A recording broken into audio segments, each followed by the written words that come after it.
everybody, and welcome back to another Raw review. This is for the 25th of the 9th, 2017, the after show of No Mercy. Let's just get straight into this jam-packed show.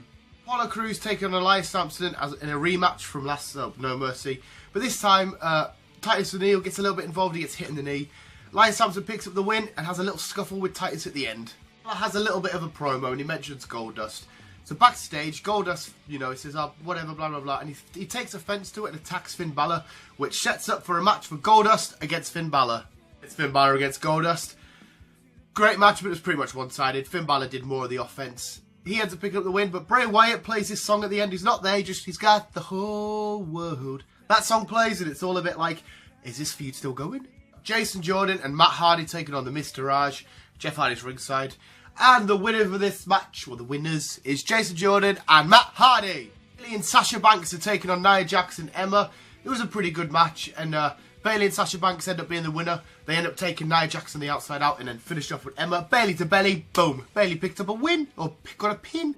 Hawkins is out and he wants to finish, like he wants to end his losing streak. He's like, come on, who wants to come out? Who wants some? And it's none other than Braun Strowman. Kurt tries running away, Braun catches him, smashes him through the Titantron at the front wall, the screen underneath, puts him through a table, and Braun's like, come on, I want real competition, who's going to fight me? And it's none other than Dean Ambrose. Dean Ambrose versus Braun Strowman. It was a pretty good match. It wasn't just like one-sided. Dean got some decent offense in, but Dean ultimately lost. Braun. Stage, Dean Ambrose, you know, is resting up. Seth gives him some ice and he says, listen, mate, you need to just relax and be a bit unpredictable. If you're going to do stuff like that, please let us know. And Dean's like, Seth, you need to be less predictable and do stuff like that. So Seth's like, you know what? Next week, I've just spoke to Kurt. I'm going to have a match against Braun. But right now, I'm going to go fight Sheamus. Seth Rollins versus Sheamus. And these boys last night, well, Sunday night, had a great match against each other. Brutal. Cesaro's ringside, but he's all stitched up. And Seth Rollins picks up the win of this with a high knee. What does he call that finisher? I just keep hearing high knee. Let's know in the comments below. What's that finisher called? But yeah, it was a cool match. So Bliss is cutting a promo, which is interrupted by Mickie James.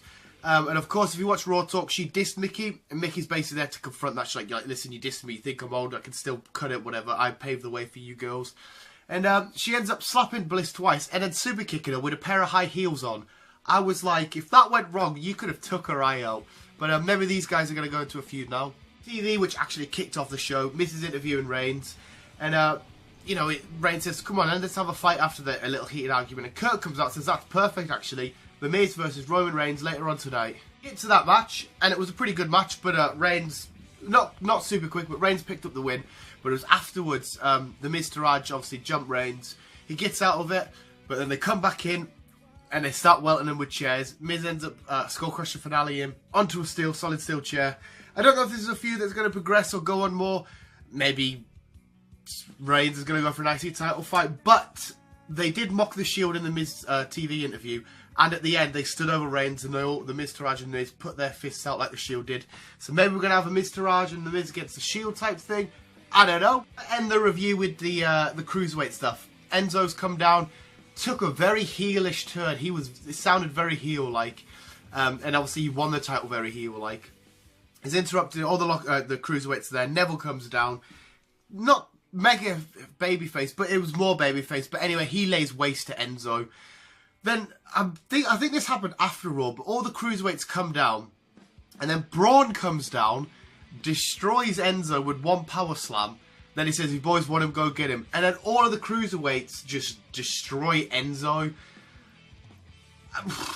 I was pure captivated by this Cruiserweight segment, which is great because I haven't been captivated by a Cruiserweight segment in ages. So, we'll see what happens on 205 Live. I might actually have to watch this one. That was this week's Raw reviewed. Hopefully you guys enjoyed the little rundown there. Sorry if it's like slightly rushed. My best buddy in the world has just had his second child, and I'm going to go up to see them all later on. So, and I'm all stuffy and minging. So congratulations to you, even though you don't watch the rest of the reviews. But regardless, loved it. And so yeah, want to get the review done and go see the baby. But thank you guys for watching. Hopefully you can like, share, and subscribe if you haven't already. We are sitting at 230 strong. Hopefully by the end of the year we get to 250. Thank you, visuals. Keep on. Keep it up. And watch out for Braun, because Braun will just well anybody. Completely forgot to rate this week's Raw. I'm going to say a solid 8. I liked how all the Braun stuff interacted really well. And it developed really great as an episode. I'm going to say 8 out of 10.